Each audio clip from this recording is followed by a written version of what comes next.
You know, I'm not the first one from my family here on your show. Somebody mentioned that to me this afternoon. It's true. It's you have true. a relative it's true. who my was... cousin Jimmy from Pennsylvania. Jimmy Vaughn was on. He did a stupid pet trick. How long ago was this? About a year and a half ago. Is that right? He was here with his dog, Bruce. Oh, I remember Bruce. Do you remember Bruce? I don't remember Jimmy. I remember Bruce. That's how it is for most people. That's how it is for most people. But he's got a lot of time on his hands, my cousin Jimmy. Spits the ice cream, and the dog catches it. Oh, is that right? I think it's true. And this was about a year and a half ago. What does Jimmy do? Jimmy works with his father. He's kind of a mama's boy, Jimmy, if you want to get it. No, he's not a mama's boy. He's not a mama's boy. He's bigger than me. He's here tonight. He's a fabulous, fabulous young man. Man, bigger than you, and you're a large man yourself. I'm kind of thin. I'm tall. He's got more of the size. All right, here, you mentioned it. We have it on videotape. Oh, cool. This is, I believe, it should be the same one you're talking about. Very cool. This is you say it's your cousin? My first cousin, Cousin Jimmy, Vaughn, and Bruce. Take a look. Yeah.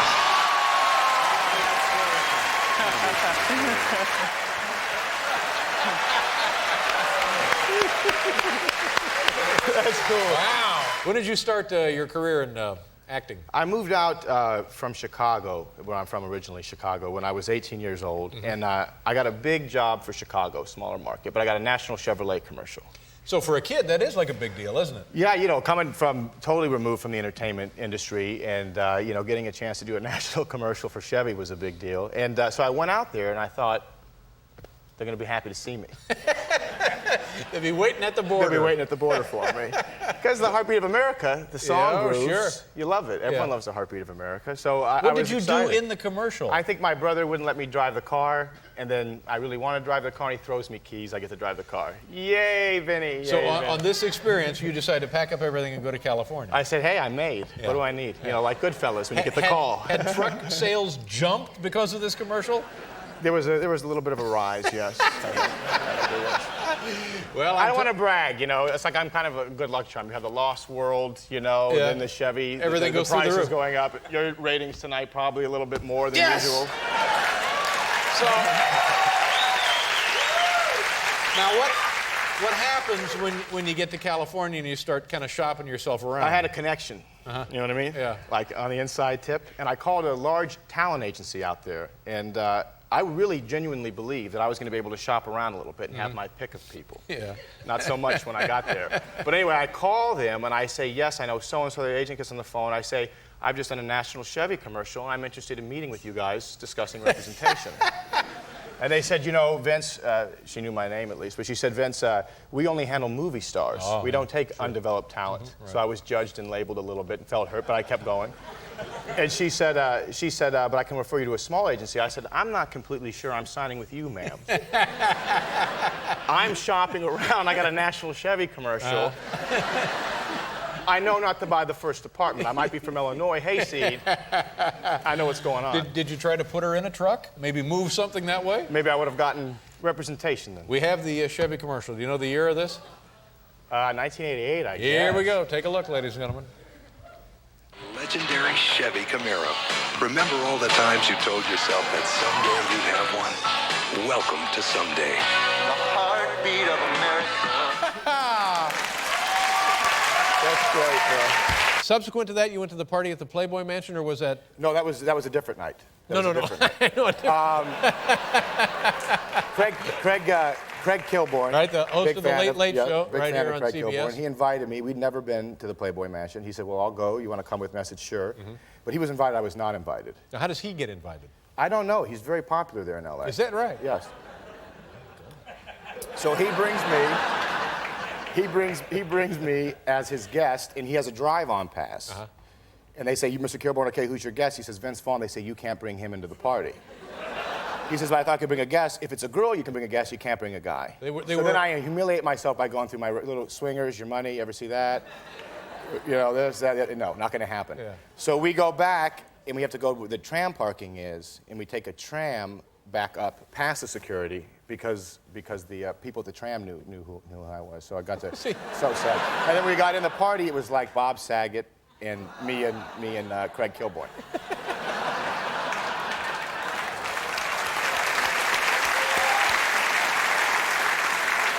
What goes on at the party there? For me, obviously things go on. That night, nothing was going on. I just kind of sat by myself, and that was really it. I did see the monkey cage. That was interesting. And they had some flamingos walking around, just kind of hanging out at the party. Always at one of these things, or he may not be? No, he was there. Hef was there tonight, and he had his 3 girlfriends with him. Oh, that's right. The triplets or something? The triplets, yeah. Yeah. I don't judge. That's not my style. No, you know what I mean? live and let live. Do you have pets yourself? Ever had them in your life? I don't have them now. A lot of actors and stuff in Hollywood have pets. But they like pet them once a week, and they take a Christmas photo with them. They don't like walk with them or play with them. Is that true? I think it's fashionable. I think it's like, hey, yeah, I got some dogs. Come on in here, boy. Come on in here, you know, Rowdy or whatever the dog's name is. They pet it. But they have like people who walk and feed the dog. They don't do anything. And I would want to really be a great pet owner. Well, I think that's admirable. But no, I don't have any pets. I had them as a child. So you said the Hollywood pets are just affectations. I don't know if I would use those words, nor do I know if I understand those words. I see. I see. All right, well, I'll accept that. But I think they're kind of for show. Well, you said when you were a kid you had them? You had like a dog, you had a kid? Yeah, my dad's name was Vernon, so my mom liked the double V's. I've said it a lot. But so she would look for names through the dictionary to name the dogs. And if the dog had a name that my mom found interesting, started with the V, that would be the dog's name, like Vanidus. Or Vero. Whatever the meaning was, that was the dog's name. And they were small dogs because she didn't want to have a lot to look after, so they'd be like a Maltese or something like that. So we had one, and my mom used to always feed the dog bologna.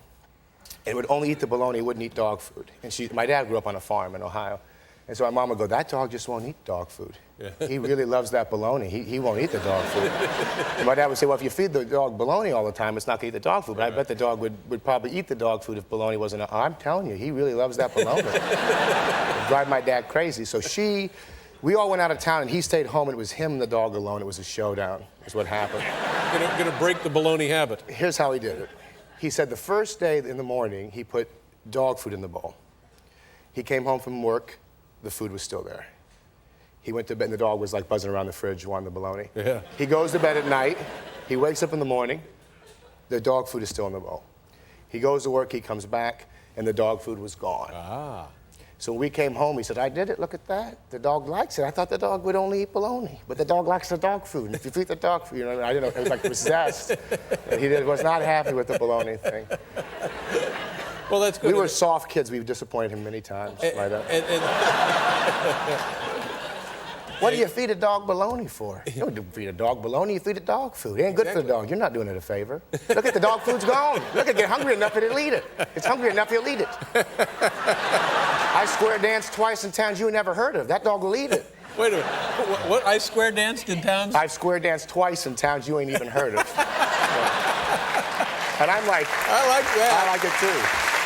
We had Craig Kilborn on, I don't know, 3 months ago or so. Is he more man or is he more myth? I don't know with Craig Kilborn.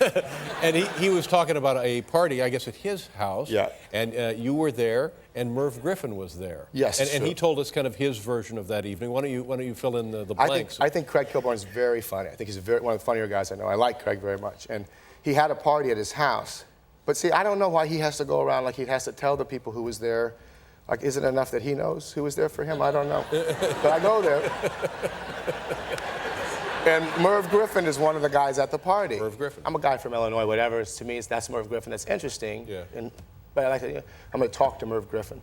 But then I'm talking to Merv Griffin, and everyone knows Merv Griffin's loaded. But I don't want to Got a lot of money. Got a lot of, yeah, he's got some cash. He's a wealthy man. Yes. Not that that means anything, but like people are talking to Merv, and they're all looking at him like they might get a project going. It's like, how have you been? How have you been? Well, I've been all right. I got an idea for something. You know what I mean? And Merv's like kind of fielding stuff. I like Merv.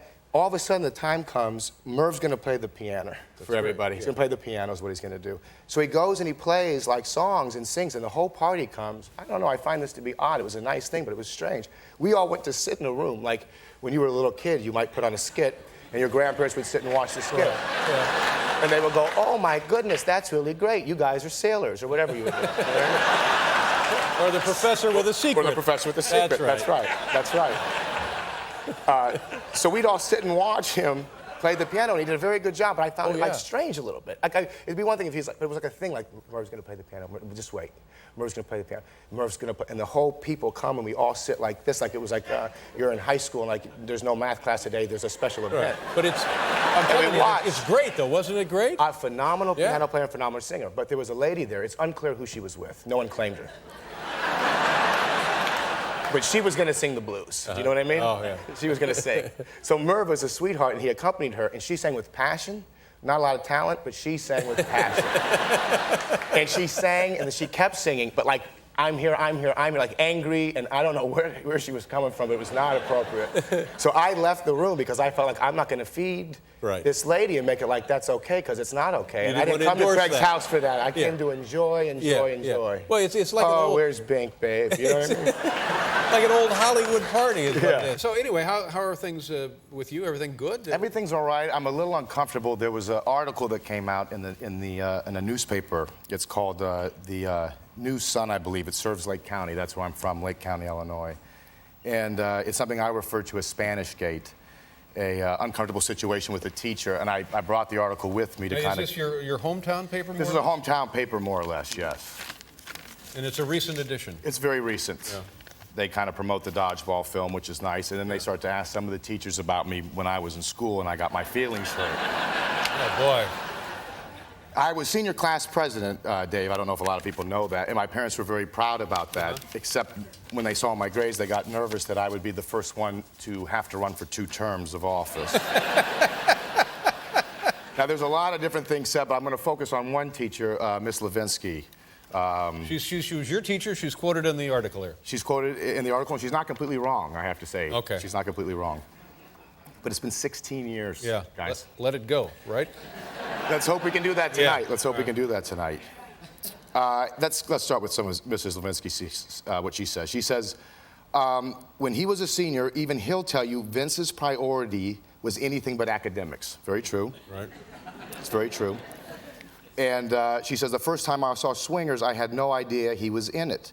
I was watching it thinking, boy, that kid looks like an older version of Vince Vaughn. Levinsky says this.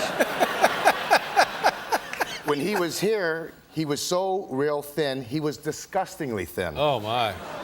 Now, she's not the only one to say that. Another teacher kindly chimes in and says, lanky is a kinder way to put it, but he was skinny. His pants were always falling down around his waist. Yeah, wow. Now, the falling down, the writer takes a nice artistic liberty and uses the falling down for a reference here to start, which is the start of what I like to refer to as Spanish Gate. Trouble. According to Levinsky, Vaughn was also falling down on his job when it came to turning in a rather critical Spanish assignment. She noted that he loved to make videos for the class, but failed to complete so many written assignments that she had to offer him a make-or-break project in the late in the school year. Now, we didn't get a lot done that year because Vince and his friends were cut-ups in the class. But I was always confused by Miss Levinsky because she was the kind of teacher that kind of wanted to be friends with the kids. Sure. So one day she'd joke, and you're like, this is great, we're joking in class. Now, the next day, you would go, I'm going to do some more joking in class. And then you would get 40 menos puntos, which is minus points. Which you call it, I see my Spanish still isn't good. And so, the minus points added up and really hurt me when it came to the final grade. I'm going to get right to this. This is a really great payoff. Thanks for sticking with me, guys. We're on the edge of our seats. So she says, this is Levinsky again talking. I told him, you have to do this assignment or I will have to fail you. And he said, don't worry, I will get it to you. Vince was a charmer. He thought he could smile his way through everything. Obviously, I could not. Spanish Gate happens. As the semester wore down and Vaughn was busy rehearsing for a chorus line, Levinsky said a chorus line was the play. It was a chorus line. Now, Lake Forest, so you know, is like where the John Hughes films were shot. But for some reason, we found ourselves doing a chorus line. It would be like if Mayberry put on The Godfather.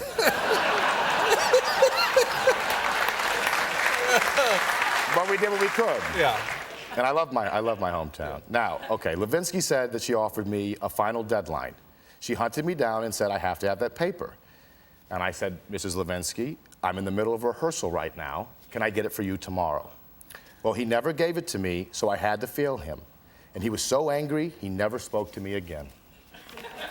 Now, I want to put this behind me. Yeah. I want to put this behind Mrs. Levinsky. If she's out there, Mrs. Levinsky, let's let this go as a team. Together. Let go of it. Let's start the healing process. Begin it. Now, as a gesture on my end, I'm going to complete the Spanish paper. Wow. I'm not looking for a grade, although, whatever. If 2 people take a step forward, that's nice if you want to go back and change some history books. And I promise you, I'm gonna get the paper to you tomorrow or the next day. I just can't do it right now because I'm taping late night. Yeah. But soon. Now, it's summertime, and we're talking about Chicago, and you're from Chicago. I'm from the suburbs. Suburbs, yes. and as a kid, summer jobs? Awesome. One guy's like, yeah, I'm from the suburbs of Chicago, too. Did you do stuff in the summer to raise money for yourself? Earn money? Summer jobs, I did have a summer job. One of my first jobs I did was a telemarketing job. And we sold tickets to the Lake County Sheriff's Police Rodeo. Right. Now let me interrupt you there. How does that work? You're in a room with a phone book or a list of phone numbers? That's exactly right. I saw an ad, I went down. There was a room with one table where the sales force, as it would be, I guess, all sat around this table. And then there was a back room where an older gentleman, although old is always like 15 years older than you are at the time, so he's probably like my age at the time. He was there, and he was in the back office. He was a Caucasian gentleman. And then there was a young Asian girl that worked there as well. Although she was not on the phones with us, she would bring him soup and other snacks, and she would go in the back room, and that door would shut. I see. Yeah.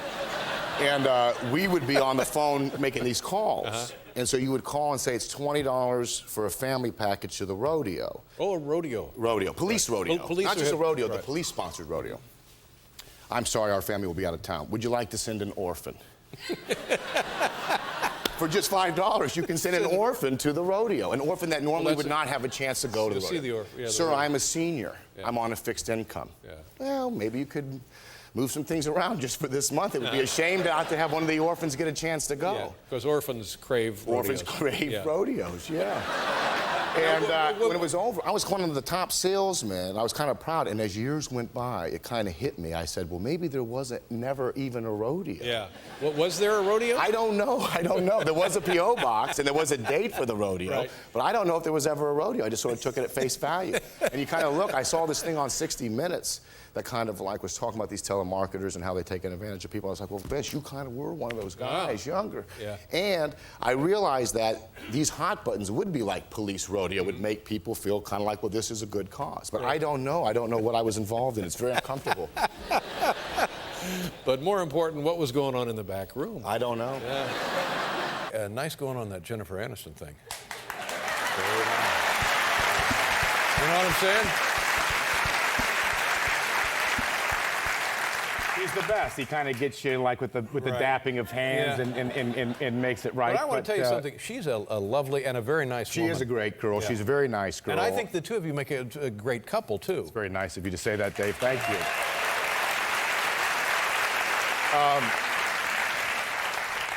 Yeah, it's been kind of interesting for me, and I just choose not to talk about my private life that much publicly.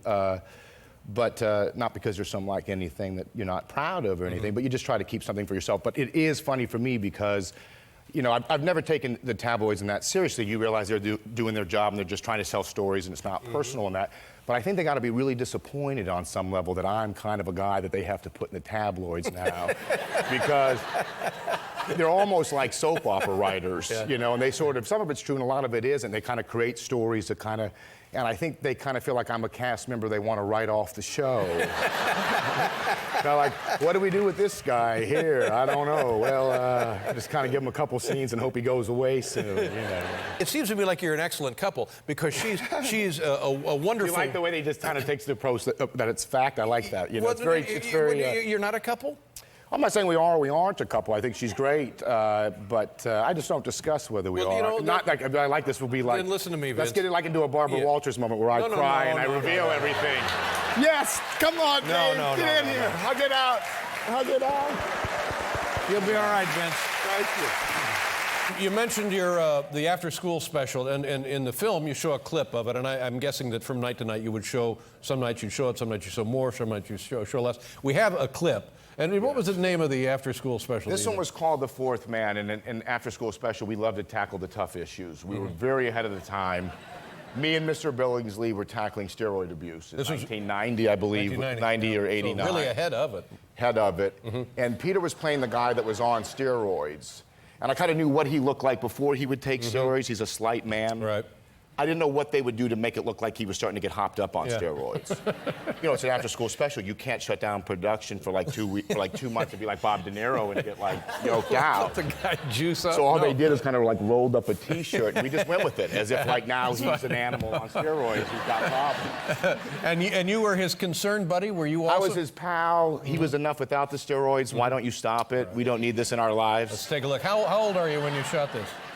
I want to say I'm 20, but I'm not great with dates. All right, let's take a look. We talk? I'm pretty busy. You're pretty stupid. Using steroids, aren't you? I don't know what you're talking about. I'm gonna give you a choice. If you stop using that junk, I'm gonna talk to the coach. I'll kill you.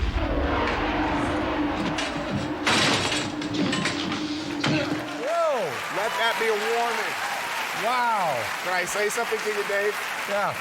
Sometimes you just hit a sweet spot, and what's scary to me is that's as true today as it was back then when we filmed it. I think you're right. He got hopped up on roids, and That's he was right. an angry man. Here's a couple questions I have.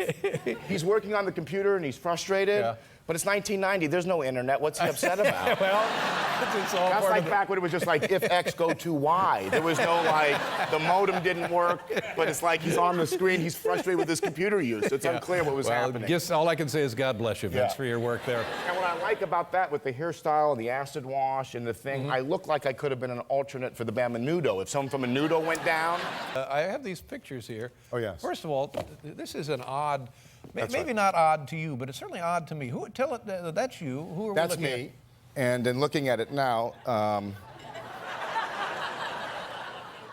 kind of look like an elongated Oompa Loompa. at? You But look I'm good. buckled in for safety is what I am, Dave. Yeah, what are you Now, getting ready to do here? I live in Chicago, so for the Air and Water Show, they asked someone locally if they will skydive, which at first sounds like that's that's kind of a badass thing to do. Right, sure. But then when you know I brought my mom with me, that kind of brings me right back down to not so much of a daredevil badass Wow, thing your to do. mom, that's nice. Yes. Beautiful woman. Thank you. So, and now, has she done it before, skydiving? No. And you'd not done it before? No, I had not done it before. My mom, though, she teaches like exercise and she like runs 10 miles. When your mom is 70 and she can outrun you, your confidence level, she's in great shape. So I knew that this was something she would find exciting to go do, so I invited her to come with me. Wow, that's great. Look at this picture right here. Yes. Now, these are the Golden Knights, right? That's right. They do a great job. And people would say to me, you know, you're going to go skydiving. Are you nervous? And I thought, I'm not nervous because I'm attached to a skydiver who knows what he's doing. He hooked up to your back, is what it is. That's exactly right. Now, if I had to make decisions on my own at 3,000 feet, I would be very nervous. I wouldn't be prepared for that. But wow, you're diving out of a plane right over Chicago. That's right. What a thrilling experience. What a thrilling view. And this looks like something from the Spider-Man musical here, where they got the cable and two guys stuck together there. Thankfully, that was more of an opening night than a dress rehearsal cable. Yeah. And here, this is, there you are, the big happy. That's I'm right. alive. Now, Yeah. did you ever, I mean, when you drop out of the plane, literally, just everything drops away from you. I mean, does it scare you, silly? Are you afraid of pancaking on that deal, or? Some of us have ice water in their veins, Dave. I didn't necessarily experience that sensation. But you know, honestly, you are like a parrot on the shoulder of a pirate. Yeah. He's doing the challenging, exciting stuff.